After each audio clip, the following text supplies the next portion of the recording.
SCP-143, the Bladewood Grove.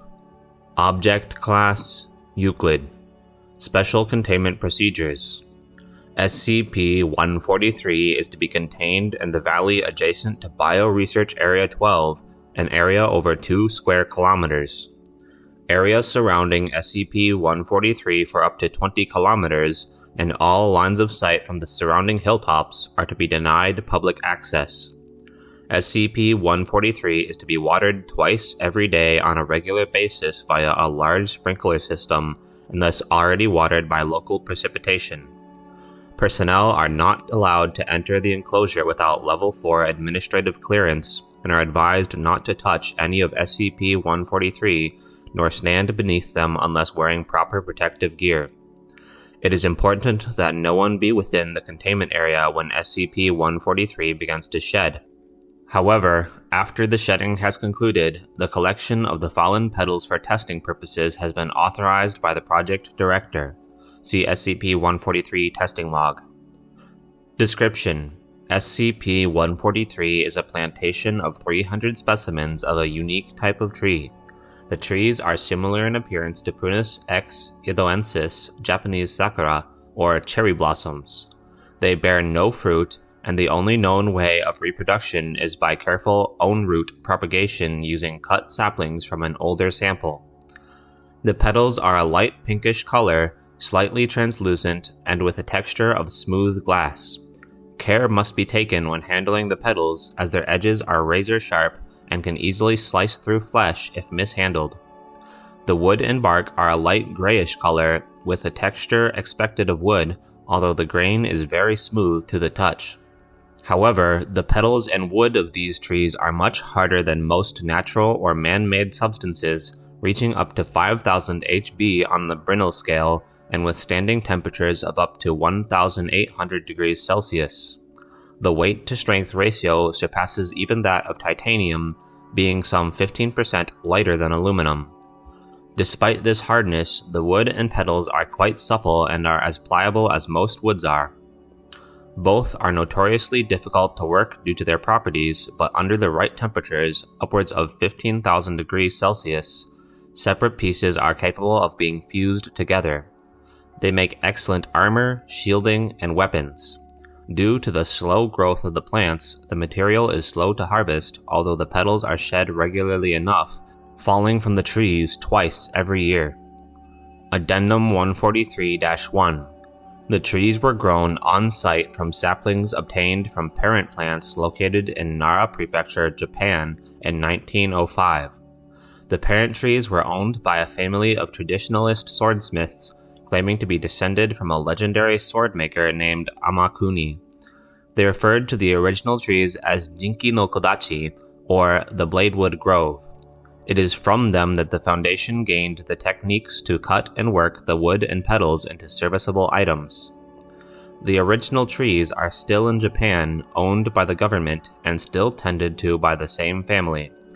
However, the government has denied all existence of the trees, and any products made from them are kept within the country. Document 143-A. We lost 3 staff to 143 today. They were collecting petals dropped by the trees the previous day when a sudden gust picked up, shaking a good deal of the petals from the trees and blowing them around. Stayed that windy for the whole day. I'd send a cleanup crew, but it's still pretty windy and the odd petal is still falling. We'll have to pick up their remains when the wind dies down in a couple days. SCP-143 Testing Log. Notes: the following tests were conducted shortly after the second bi-yearly shedding of petals produced by SCP-143 occurred. Item: SCP-457.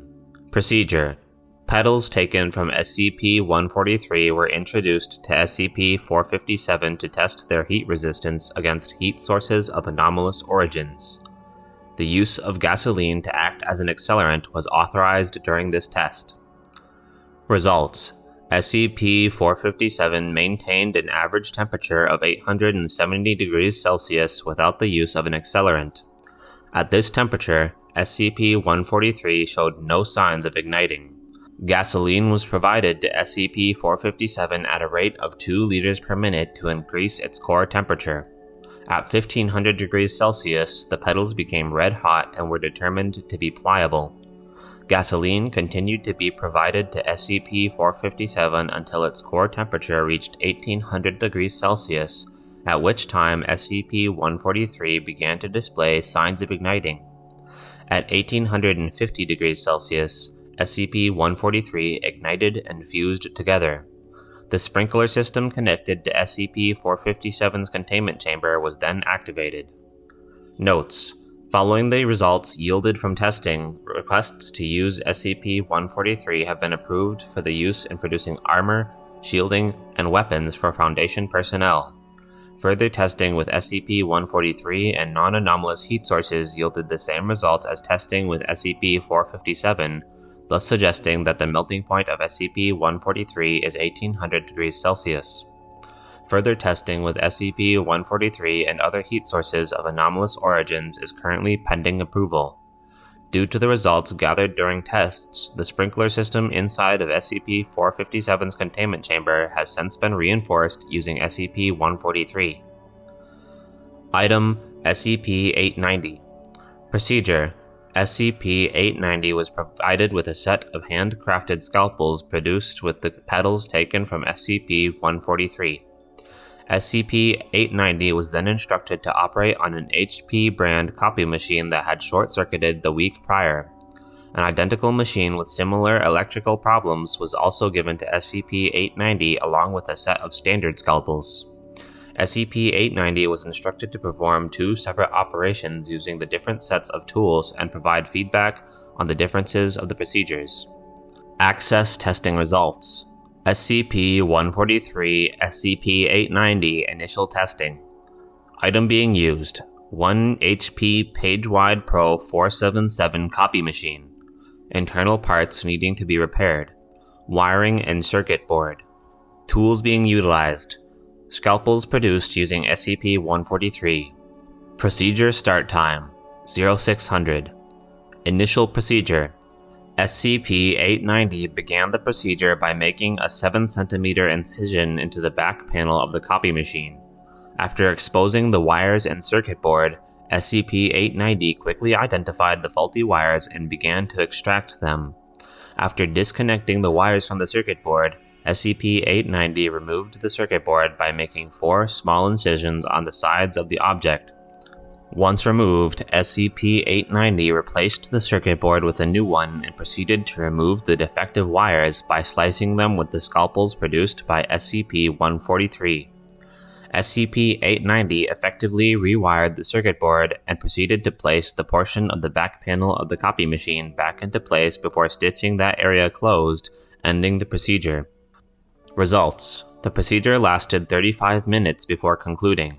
After 3 hours, the copy machine used in this experiment was deemed fully operational. Item being used: 1 HP Page-Wide Pro 477 copy machine. Internal parts needing to be repaired. Wiring and circuit board. Tools being used: scalpels taken from the medical wing of Site-17 produced by Morton Ltd. Procedure start time: 11:30. Initial procedure: SCP-890 began the procedure by making a series of incisions along the back panel of the secondary copy machine. As SCP-890 began to lift the severed portion from the machine, additional cuts were necessary in order to completely separate the piece from the main body. Once removed, SCP-890 studied the interior of the copy machine for several minutes before removing another section of paneling from the interior, at which time SCP-890 identified the faulty wiring in the copy machine and began to use the standard set of scalpels to remove the wires. Several cuts were needed to completely sever the wires from the main circuit board. When the wires were disposed of, SCP-890 proceeded to remove the circuit board with a series of 9 large incisions made not only to the circuit board itself, but the surrounding area that was connected to the circuit board. After removal, SCP-890 replaced the circuit board and wires without further hindrance and successfully replaced the back panel, ending the procedure. Results: the procedure lasted 3 hours and 6 minutes before concluding. After an additional 18 hours, the copy machine used in this experiment was deemed fully operational. Notes: any further testing completed with SCP-890 is to be documented extensively, and the objects involved in the testing process are to be monitored until such a time as they are deemed fully operational. Close testing results. Access statement made by SCP-890. SCP-890. The first surgery went swimmingly. I was able to perform the surgery quickly, and I have significantly increased the lifespan of my patient. The recovery went marvelously, and they were able to bounce back from surgery almost immediately. The second patient was a bit more challenging. While their injury was the same as my previous patient, it took several passes in order for me to locate, identify, and replace the source of the injury. It was also significantly harder to replace the injured organ during the second surgery. During the previous operation, the arteries cut like butter under the blade, but during the second I had to make numerous incisions that would have otherwise been unnecessary. I suspect an extended recovery time for that patient will be necessary. Close statement. Notes: SCP-890 has been given permission to utilize the scalpels produced using SCP-143 in all future procedures that may occur. Production of other medical tools crafted using SCP-143 for use within the Foundation is currently pending approval after clinical testing is conducted. Item SCP-1006. Procedure: a small portion of the SCP-1006 colony was taken to SCP-143. Researchers established contact with the leader of SCP-1006's colony in order to inform it of the test and to prevent further discourse with the SCP-1006 colony and Foundation personnel. Results: the colony of SCP-1006 took up residence in the largest branch of SCP-143 and quickly established a network of webs reaching the outermost portion of the branch. The established web was infused with petals taken from SCP-143, and as a result, the overall structure of the network proved to be much sturdier than previous webs made by SCP-1006 and required less repairs. The number of insects that were captured in the web remained steady and proved to be sufficient to maintain the members of the SCP-1006 colony. During the duration of the test, the SCP-1006 colony began to weave sheets of web using SCP-1006. The colony was then presented with a bottle of black ink.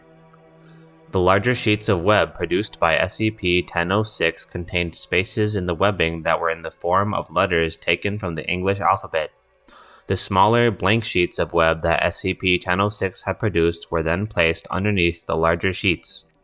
The SCP-1006 colony then began to work in unison to apply the black ink to the web. This was done by tipping the bottle of ink over and also by members of the SCP-1006 colony coating their bodies in ink and applying it in the spaces formed in the larger sheets of webbing. Once completed, this process was continued until 12 exact copies of SCP-1006's correspondence were made. The contents of the letters all called for the dismantlement of Western society and capitalist governments. When offered white poster board in place of the sheets created with the web infused with SCP-143, the SCP-1006 colony refused to use the poster board and continued to utilize its new method of communication. Notes: after testing concluded, the small colony in SCP-143 was taken back to the main SCP-1006 colony, and the petals from SCP-143 were provided to SCP-1006 for use within its web and for further communication purposes. Item SCP-1030.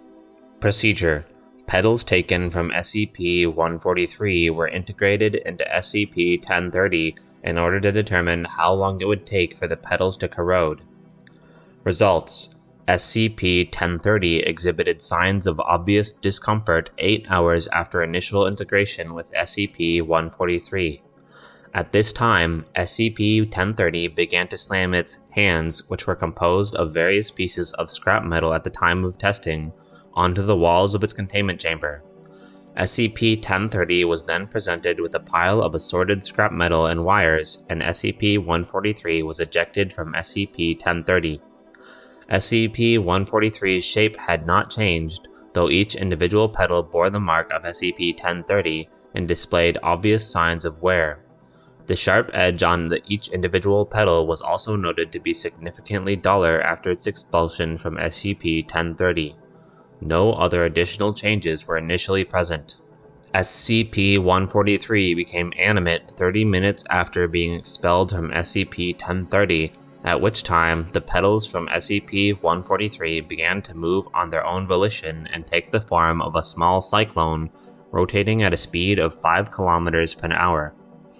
SCP-1030 exhibited no interest in SCP-143, and personnel were able to successfully remove SCP-143 from the containment chamber. The petals used in this experiment were placed in a low-value item locker at the site of original testing. 2 days after being stored, the petals ceased rotation and have since become inanimate. SCP-1030 has not expressed any knowledge of this change.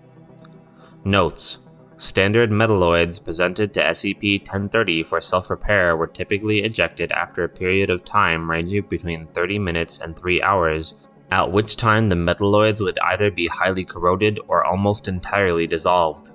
Due to the prolonged period of time that SCP-143 was able to be integrated into SCP-1030 and the limited amount of corrosion that appeared on SCP-143 after being ejected, requests to use SCP-143 as a more efficient source of self-repair material for SCP-1030 has since been approved. Item: SCP-1048. Procedure: request for testing denied. Results: null. Notes: several weeks prior to the first appearance of SCP-1048-A, SCP-1048 approached a researcher at Site-24, the initial site responsible for containment of SCP-143, and provided a hand-drawn picture to the researcher. The picture depicted SCP-1048 standing underneath a tree surrounded by petals. The researcher in question denied SCP-1048's request, and due to the events that occurred afterwards, any testing with any SCP-1048 instance on SCP-143 is strictly forbidden. The petals that are produced by SCP-1043 are not currently thought to be the material that SCP-1048-C is composed of. Further testing, contingent on the containment of SCP-1048-C, is required. Item: SCP-1100. Procedure: SCP-1043 was introduced to the aerosol produced by SCP-1100. This test was conducted in a controlled setting at Biocontainment Site 71. Results: 30 seconds after initial exposure had occurred, automated testing of the petals revealed that their hardness as well as sharpness had increased, reaching 6,500 HB on the Brinell scale. An automated toxology test was then conducted on SCP-143 and revealed that the toxicity levels of the petals had surpassed any substance currently known. When exposed to the living tissue of a Sus scrofa domesticus, footnote, commonly referred to as the domestic pig, end footnote, the toxin caused total cell death of the organism on a molecular level. This event took place over approximately 15 seconds of exposure. During this process, mitochondrial swelling, cytoplasm vacuolization, and swelling of the nucleus and cytoplasm were all documented before total death of all the cells occurred. This level of toxicity is the highest documented of all instances of SCP-1100. Notes: due to the results gathered during testing, the petals used in this experiment are permanently kept at the site of original testing. No further testing with SCP-143 and SCP-1100 is to be conducted. Item: SCP-2467. Procedure: a 7-meter-long fiberglass boat carrying 15 kilograms of SCP-143 was launched from the SCPS Sunderland, unmanned and remotely controlled by personnel aboard the main ship. Upon entering the 5-kilometer radius of SCP-2467, heavy rain began to fall and wind speeds reaching 40 kilometers an hour were documented. Waves, measuring 4 meters high, pushed the boat carrying SCP-143 until SCP-2467 was in sight and the crew of SCP-2467 was able to attach a line to the smaller vessel. After using the crane on SCP-2467 to raise the smaller vessel, the ship's crew hoisted the cargo crates carrying SCP-143 onto the deck of the ship and began to use SCP-143 to reinforce the hull of SCP-2467. Results: after 3 hours had passed, SCP-143 began to rot at an accelerated rate. Due to the short period of time that this occurred in, the rotting caused severe structural damage to the hull of the ship, resulting in 4 large, approximately 40 cm in length, cracks to appear on the left side of the hull where SCP-143 had been integrated. Crew members on SCP-2467 quickly began to remove SCP-143, exhibiting obvious signs of distress and agitation as they did so. SCP-143, when severed from the hull of SCP-2467, was subsequently thrown overboard and the fiberglass from the 7-meter boat was utilized in its place. Observation efforts from the SCPS Sunderland further reported witnessing the crew of SCP-2467 continue to act in a distressed manner whenever they approached the hull of SCP-2467. This effect occurred for a period of 12 hours, after which time the crew on SCP-2467 returned to normal behavior. No further changes have since been documented. Notes: after testing had concluded, petals taken from SCP-143 were exposed to oceanic saltwater for a period of 8 hours. Over the course of the secondary experiment, SCP-143 exhibited no signs of deteriorating, and after being extracted from the saltwater, displayed no signs of obvious wear. Whether SCP-143 had a negative reaction to SCP-2467, or whether materials integrated into SCP-2467 have an increased rate of deterioration is currently unknown. Item SCP-7539 Procedure 1. Bark taken from SCP-143 was used to create a 3-meter-long replica of a school bus. Afterward, the item was presented to the SCP-7539 colony. Results: the SCP-7539 colony did not acknowledge SCP-143. Attempts made by Foundation personnel to change this result were unsuccessful. SCP-143 was successfully removed from SCP-7539's containment chamber without incident. Procedure 2. The replica bus produced using SCP-143 was covered in silver paint before being presented to the SCP-7539 colony. Results: the SCP-7539 colony immediately took notice of SCP-143 and the largest of the SCP-7539 instances approached SCP-143. The SCP-7539 instance proceeded to attempt to ingest SCP-143 by raising the replica underneath its hood before the seam closed once more. After 30 seconds, the instance of SCP-7539 expelled SCP-143 whole and still intact. No visible damage to SCP-143 was documented. Additional instances of SCP-7539 attempted to ingest SCP-143, however, the results were unchanged. SCP-143 was successfully removed from SCP-7539's containment chamber after steel was provided to the SCP-7539 colony.